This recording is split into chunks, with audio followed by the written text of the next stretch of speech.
पूरा सुनसान रास्ता और ये बारिश।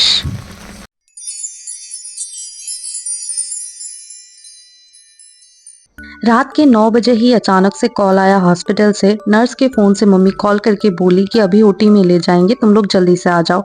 हम भी घबरा गए कि सुबह बोले थे करेंगे, अभी क्यों अचानक। और मम्मी को बहुत ज़्यादा घबराहट इस बात की हो गई कि ओटी में जाने से पहले कहीं वो लोग हमसे मिलने उनको नहीं दिए तो। लेकिन हम तीनों इतना फास्ट जाके पहुंच गए कि तब तक बस मम्मी को रेडी ही कर रहे थे ओटी में ले जाने के लिए। एंड थोड़ा सा टाइम लगा, उसके बाद ही ओटी में ले गए। डॉक्टर हमको बोले थे कि आप लोग यहाँ बैठ के क्या करेंगे, रूम चले जाइए, 5 से 6 घंटा लगेगा, जब आईसीयू में शिफ्ट कर देंगे तो हम कॉल कर देंगे। बट हमसे रहा ही नहीं गया।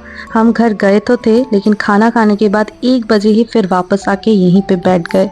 रात के बजे थे 3 और हम हॉस्पिटल 1 बजे ही पहुंच गए। नींद आना तो दूर की बात, हम ढंग से बैठ भी नहीं पा रहे थे। और ये पूरा एरिया खाली था, बस बाहर सिक्योरिटी थे और यहाँ पे हम दोनों बैठे हुए थे।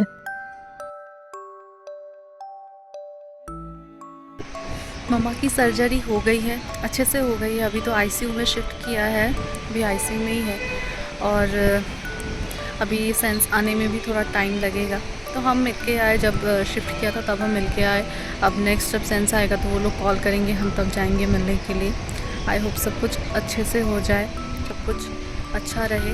वैसे सर्जरी अच्छे से हो गया, ये कंफर्म कर दिया है डॉक्टर ने। अब बस वो जल्दी से रिकवर कर ले। So hope for the best.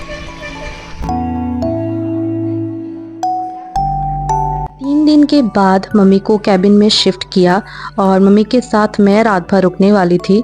Shift करते करते ऑलमोस्ट रात के 7 बज चुके थे एंड उसके बाद ही उनका डिनर करवा के मेडिसिन दे के नर्सेस चले गए।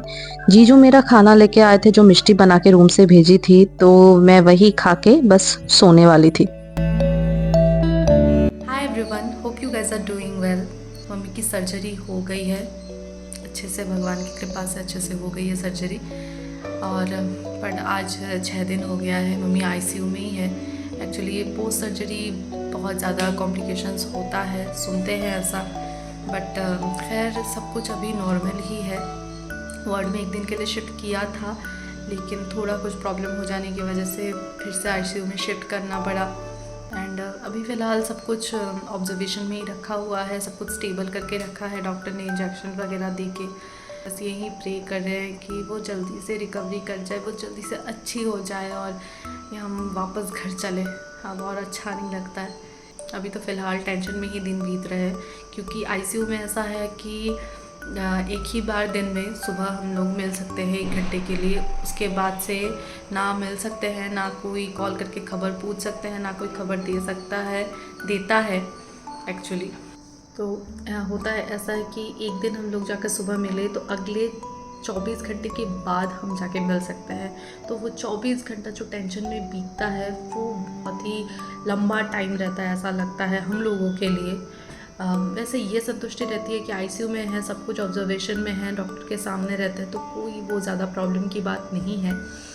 पर फिर भी हम लोग फैमिलीज़ चाहते हैं हमेशा ही कि पेशेंट अगर हमारे सामने रहे, हम थोड़ा दिखते रहे, तो वो अच्छा लगता है। कि ऐसा लगता है कि नहीं ठीक है, सब कुछ ठीक है। बट खैर अब जो जैसा रूल है वैसा ही है, हम कुछ नहीं कर सकते। डॉक्टर्स हैं वहाँ पे देखने के लिए। कल मैं गई थी तो आज दीदी गई है, ऐसा ही करके जा सकते हैं, क्योंकि एक टाइम पे एक ही आदमी जा सकता है देखने के लिए। आई होप आज या कल भर में वार्ड में शिफ्ट करें तो जाके हम साथ में रह सकते हैं मम्मी के। बस यही होप करते हैं। आप सभी प्रे कीजिए कि वो जल्दी से ठीक हो जाए। हार्ट का प्रॉब्लम आज से नहीं, 15-16 साल से है, हो गया है बहुत टाइम। और पहला सर्जरी भी नहीं है, बहुत सालों पहले भी हो चुका है। बट फिर भी अभी जितना टाइम बढ़ रहा है, उम्र बढ़ रहा है, एनर्जी कम हो रही है, तो वो थोड़ा सा स्टेमिना खुद में लाने में बहुत ज़्यादा टाइम लगता है। यंग एज में लोग रिकवर जल्दी कर जाते हैं, बट थोड़ा एज हो जाने के बाद रिकवर करने में थोड़ा सा प्रॉब्लम होता है। ये तो समझते हैं हम भी, बट क्या करें, है तो माँ ही,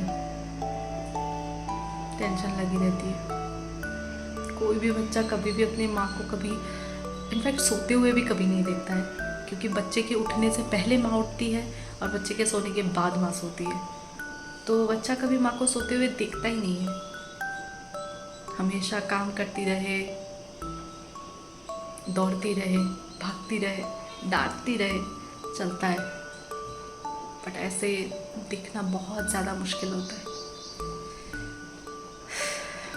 अभी तो फ़िलहाल मैं खाना बना रही हूँ ताकि दीदी आए, जीजू भी गए हैं बाहर, तो वो लोग आए तो खाना खा ले हम लोग, क्योंकि खाना भी खाना ज़रूरी होता है, क्योंकि हम लोगों को यहाँ पे देखने के लिए कोई और है नहीं। हमको खुद ही खुद को देखना पड़ेगा, खाना भी खाना पड़ेगा, बनाना भी पड़ेगा, तो स्ट्रॉन्ग बन के रहना भी पड़ेगा, चाहे जितना भी टेंशन हो, जितना भी मन में अजीब जैसा लगे, बट फिर भी हमें एक दूसरे के लिए साथ में रहना पड़ेगा।